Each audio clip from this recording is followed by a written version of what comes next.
So I am here, and this itself isn't marked on the inventory, and this to me is clearly a cairn. It's a fairly large one, so it's closer to the Neolithic than the Bronze Age. So well, I say it's between, so we're talking about 4,200 years old.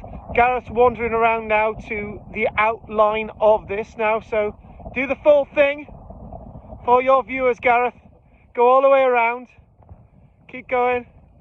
So he's stepping around it. This is nice sizable one. So when you get to the dip, stay in that dip.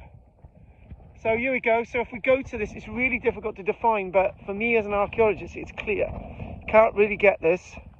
So what we're going to do, we rise up. There's a little tump in the middle, so this is what we'd associate. There's sort of a ring of stones on the outside, and then there you go, you're on the rise, and then you sort of drop down. This is thanks to our mystery man, who we call Dave, who comes out with us every week.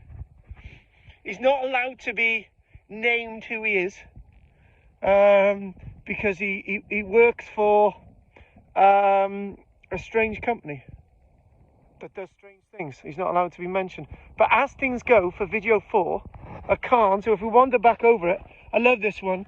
So we're going to have another little video in a short while of ones that are mentioned on the protected scheduled ancient monument listing, which actually means nothing. But yes, I love this feature. Video 4, Karl-James Langford Archaeology Cymru, up in Penrhys. Thank you.